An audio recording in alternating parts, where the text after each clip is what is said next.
Hi guys, Jared back with another FFBE video. Let's take a look at our Tuesday update. In terms of unit, not too excited. It looks like we have Bahamut Fang and Hectagon Chair or whatever the name is, Vanille. Yeah, I don't see a lot of people in the JP version share her anymore, so we'll have to see. If she's probably not worth pulling. It's a off week for us banner wise. But at least the step up banner is the usual 25k, and we get the 5-star brown ticket we can use to pick one of them if you choose to pull on this banner. I pretty much against it, but you know, if you like the FF10, then go ahead, I guess, and Vanille or Fang. Alright, let's take a look at Fang first, I guess. So Bahamut Fang, looks like we got a global upgrade. TMR is a spear, 135 attack, a little low, with 1.5 variance. Dragon Killer 25%. Attack is kind of weak, but it's only a TMR. Super TMR, jump damage 100%, 70% when equipped with a spear to attack. Super TMR is not bad, but you gotta get 4 of her, so pretty much a pass. Skills, she has a little breaking, defense and spear 55%, a single target for 4 turns. A little low. Absolute mirror of equity, add wind, another equity, add earth. Doesn't look like it doesn't imperil with it, which sucks. Her jump move is only 10 times. But if you use it after a cooldown, the next turn is 20 times. And if you get to level 120, that's another 20 times, so it's 40 times modifier. If you want to spam your LB, that adds another 6 to the modifier, so 46 modifier. It's okay, I guess. I compare her a lot to Sid. Sid has a 40 times multiplier, but you have to use a cooldown skill first. Fang's cooldown is not tied to Fang's jump is not tied to a cooldown, so you can use it every other turn. First turn is to jump, 1 turn delay, and she hits, so... But in terms of that, she's a little... her stats seems a little weaker than Sid, a little less jump damage, a little less beast killer. What other stuff does she do? She has another 2 absolute mirror of equity skills, 22 times. Increased mods. Another absolute mirror of equity skill, that's 20 times, but if you use the first skill, the 22 times multiply first, this will give 19 times modifier to the second skill. So it'll be 39 times modifier. Not bad, I guess, but without the Imperil, then it's not that good. Let's look at her cooldown skills. 5-turn cooldown, 250% attack, beast killer 50%, triple cast for 5 turns. Not bad. 3-turn cooldown, available on turn 3. It's attack on everybody, so hits all the enemies 38 times, but it's not available till turn 3, so that sucks. 5-turn cooldown, available turn 5. This is a decent jump, 50 times multiplier, but then it's not available till turn 5, so... Now, one thing to keep in mind is she got global upgrade. We don't know what the upgrade is, so we'll hold judgment on her, but I don't know if it's worth spending. I mean, there's so many more better units coming out. LBS AoE 33 times, ignore defense 50% on all enemies, 21 hits. I guess her LB is not too bad. She does have some passive that increase LB damage, but is that how I'm supposed to use her? Spam her LB? No, I want to use her as a jump capper, right? Passive, she has 75%. Beast Killer, 200% to attack, 150% to True Double Hand, and 50% to True Dual Wield. Only 150% jump damage. So pros: can imbue wind and earth. Her jump can be up to 46 times on modifier. That's not tied to cooldowns unlike Sid. And 75% passive Beast Killer. Let's see, up to 125% if you use the active. Cons: it doesn't seem much better than Sid, really. It's just too worth pulling for. Yeah, you can use the jump more often, but nice cooldown skill, but it's not available till turn 5. So this unit is pretty much a pass for me. I don't know how good these jumpers are. I think the better ones are the better cappers are the ones like Cloud and the ones that like Regina type, where you cast 5 skill at once and the last skill does the damage. Patone is pretty good at that. Okay, next one, Hecaton Chair Vanille. A TMR is a whip. Nobody uses a whip. Attack 41, Magic 125, Spirit 108. So a good blend with 1.5 variance. The problem is you're not really going to use her for a damage dealer, I don't think. Passive HP percent 30. That's good. And Poison Paralyze resist. Well, I like the 30% HP, but I'd rather Cripple Rod or something for more spirit. I don't even know what to classify her. Fang's a jumper. She's kind of a breaker and a mix of other things, but not good at them. Our Super TMR, Magic and Spirit, 60%. Sap Resist, 50%, and Guts. So, I don't know if there's any other material out there that gives you Guts. So, that's something to think about. It's weird that she has some Chaos Wave skills, 8 times modifier, Earth, and minus 80% to Earth and Peril. She has a bunch of skills that do attack and magic break. Another skill that does defense and spirit break, 75%. She has another skill. It's so weird. It does it doesn't do it gets 80% full break, but not on the current turn, on the next turn. So technically you can spam that every turn if you want to use her as a breaker. But I don't know, that seems inconvenient. You can just use Elephim where it automatically casts every turn. That's so awesome. You can dual cast some bar skills. Fire, Ice, Fire, Lightning, and Water. Gives you some resistance. She does has a AoE Earth 2.5 times, ignore defense 50%, probably ignore spirit 50%, over 10 times cap. Pretty weak. Yeah, she's not really meant for magic damage, which is kind of a shame because she has wind, and it's hard to find wind users in the wind magic.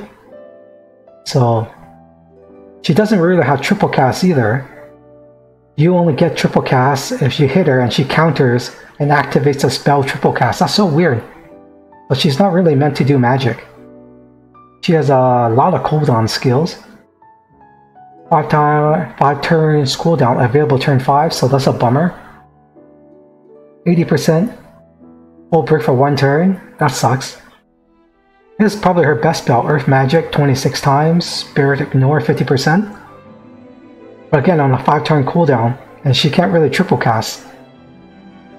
8 turn cooldown, 80% full break to everybody, and 120% Earth and Peril. Okay, so here's the part where you might want to use Vanille. Say we're going to a Dark Visions. She can, on turn 1, she can imbue the team with Earth and give 120% Earth and Peril. That's kind of like why Luna Freya is kind of used by a lot of people. She can imbue the team with water and give AoE 120% water imperil. So if I were to use Vanille, that would be the reason, not as a breaker, because there's better breakers out there. Riku, Vaughn, Lakshmi, Lid, they're gonna be better. Turn 2, yeah, it's inflict death, like everybody's invulnerable to death. A 6-turn cooldown, increase earth resist 100, yeah, at earth. So you would use the at earth and then use earth imperil on the first turn on Dark Visions against earth bosses that are weak to earth. Bosses are weak to earth. You can actually spam our LB. 27 LB Chris isn't a lot for full break 80%, AoE full break 80%. So yeah, you can use her as a breaker, I guess.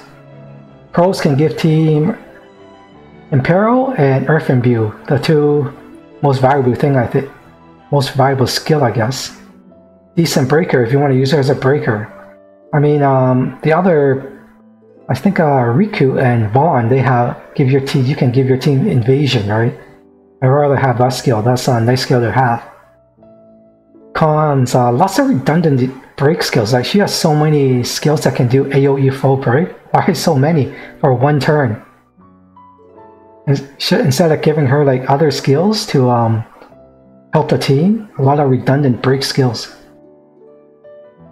No triple cast unless you're countering. That sucks. She offers some support, but not enough. Those bar, ice, fire, lightning, and water is just not enough. So yeah, for me, the banner is an easy skip for me. Save your Lapis. I think they skipped Daisy. I rather Daisy's coming up. Squall. Who else? Bahamafina in the future. Yeah, so there might be some more useful units coming up in the future that you might want. It's funny that yeah, I'm still saving my Lapis. I don't want to do the 11 summon. Just because I want to save the Lapis for the upcoming units. Okay, so what else are we gonna get? Good news, we're getting more Lapis on our way. Let's see, 3rd season, chapter 3, part 1. So that's good for a around 2,000 to 3,000 Lapis. Unfortunately, nobody likes the story. I haven't heard anyone say anything positive about it. Too Fina-centric. A good thing about the story event, it also coincides with our Half Energy starting this Thursday, right? So it's all Season 1, Season 2, and Season 3 story quests. On top of that, even more Lapis. World Revisit Quest Part 5. So now we're doing Kingdom of Farm, Land of Crystals, Wandering Land, so that's good for 5,000 or 6,000 Lapis. Oh, I love that, man. On top of that, more Lapis and more 10+1 summoning tickets. So yeah, great. It's great. So it gives me a chance to hoard some Lapis for the upcoming units I want. I'm still hoarding the 10+1 tickets. I haven't used them, but yeah. So I'll wait till like more good units enter the pool first, and then I'll start using those 10+1. Let's see, we're getting Dark Visions. So Area 1. So we're getting a split up into 3 days. Area 1, Area 2, Area 3. Starting on the 28th. It's a little vague. It says weak to wind, earth, lightning, and water, but it doesn't say if it's weak to defense or spirit. So we don't know, like, do we have to bring attackers or magic damage dealers? Yeah, kind of hate those because it takes so long to rebuild your team every battle. But good luck, try to get a good score, I guess. And if you can't beat it, of course, don't worry about it, because this is only our 2nd one. JP version, we're on our 8th. So you got a lot more Dark Visions to do. So if you can't get a good score, just don't worry about it at all. Okay, what's left? We're getting dark vision tickets. Not too excited about it. Reason is in the JP version, I usually end up getting like golds or blues. So yeah, even though they say dark vision, it's really just a an enhanced EX ticket to me. It says refined 5-star pool, curated 3 and 4-star pool, but it's a free ticket, but don't expect too much from it. Your real weapon is your lapis. Get a good lapis hoard. Vault of Hidden Treasures. I was gonna pass on this, but no, it's still good. You go in there, and I look for a spirit or HP pot. If it's not spirit, HP, or MP, I just leave. I lose 5 energy, I go back in until it's HP, MP, or spirit pots, because those always run out. Actually, pot-wise, I'm still pretty good, because in the global version, we're kind of lucky. We get Chamber of the Vengeful. They give us quite a bit of pots if you do it over and over again. And last but not least, it's another raid. Yeah, it's more grinding, really. Not too excited about it.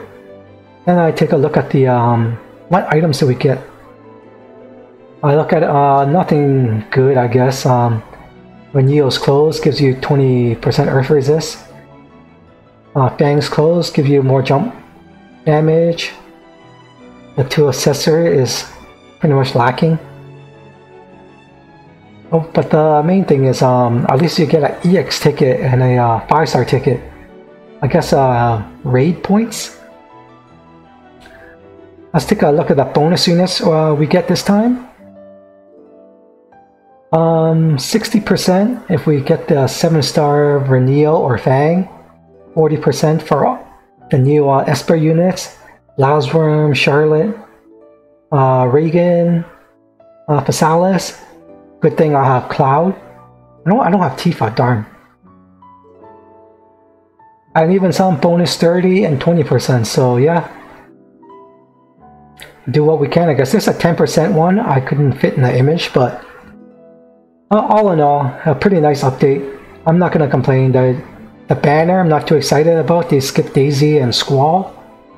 But we get Chapter 3, and we get a story reset for more Lapis. So overall, a great update for us. Yeah, let me know if you're going to pull on a banner. I doubt you will, but let's see. Alright guys, thanks for watching, and we'll see you next time.